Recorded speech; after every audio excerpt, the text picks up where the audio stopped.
ഇന്ന് മനുഷ്യൻ എല്ലാവിധ നേട്ടങ്ങളും കൈവരിച്ചിട്ടുണ്ട് എന്ന് അവകാശവാദം ഉന്നയിക്കുമ്പോഴും ഏറ്റവും കൂടുതൽ പരാജയം സംഭവിച്ചുകൊണ്ടിരിക്കുന്ന ഒരു മേഖല മനുഷ്യന്റെ ജീവിതത്തിന്റെ അർത്ഥതലങ്ങളിലേക്ക് ഇറങ്ങിച്ചെല്ലുമ്പോൾ പുറമേക്ക് ഹീറോകളായ പലരും കുടുംബപരമായ പശ്ചാത്തലത്തിലെത്തുമ്പോൾ സീറോകളായി മാറിക്കൊണ്ടിരിക്കുന്ന അതിദാരുണമായ സാഹചര്യങ്ങളും സംഭവ വികാസങ്ങളുമാണ് ഇന്ന് നമ്മുടെ സാമൂഹ്യ മാധ്യമങ്ങളിൽ നിന്നും മറ്റുമായി നമ്മൾ കേട്ടുകൊണ്ടിരിക്കുന്നത്. ഇതിന് കൃത്യമായ പരിഹാരം എന്നത് പരിശുദ്ധ ഇസ്ലാം ലോകത്തോട് നൽകിയ ഏറ്റവും മഹിതമായ സന്ദേശം ഹബീബരായ മുത്തു റസൂൽ സല്ലല്ലാഹു അലൈഹി വസല്ലമ തങ്ങൾ പഠിപ്പിച്ചു. നിങ്ങൾ ഒരു ഉത്തമനാണ് എന്നതിന് ഏറ്റവും വലിയ സർട്ടിഫിക്കറ്റ് നൽകേണ്ടത് ആരാണ്?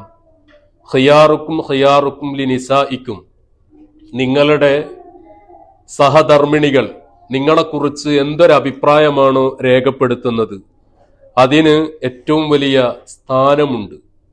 കാരണം സമൂഹത്തിൽ എല്ലാ ആളുകളും, നാട്ടുകാർക്കും കൂട്ടുകാർക്കും നമ്മൾ ബന്ധപ്പെട്ടുകൊണ്ടിരിക്കുന്ന വിവിധ മേഖലകളിലുള്ള ആളുകൾക്കും നമ്മളെ സംബന്ധിച്ച് പറയാൻ 1000 നാക്കുകളാണ്.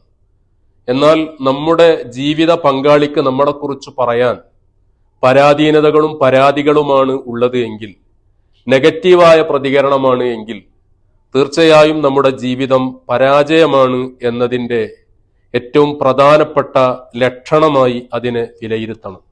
ഇവിടെയാണ് ഹബീബരായ സല്ലല്ലാഹു അലൈഹി വസല്ലമ തങ്ങൾ പറയുന്നത്, ഖിയാറുക്കും ലിനിസാഇക്കും, നിങ്ങളുടെ പ്രിയതമകൾക്ക് ഏറ്റവും നല്ല സ്വഭാവത്തിലും അവരോട് ഏറ്റവും നല്ല മര്യാദയിലും പെരുമാറുന്ന ആളുകളാണ് നിങ്ങളിൽ ഏറ്റവും ഉത്തമന്മാർ എന്ന് മുത്ത് റസൂൽ നമ്മളെ പഠിപ്പിച്ചിട്ടുണ്ട്.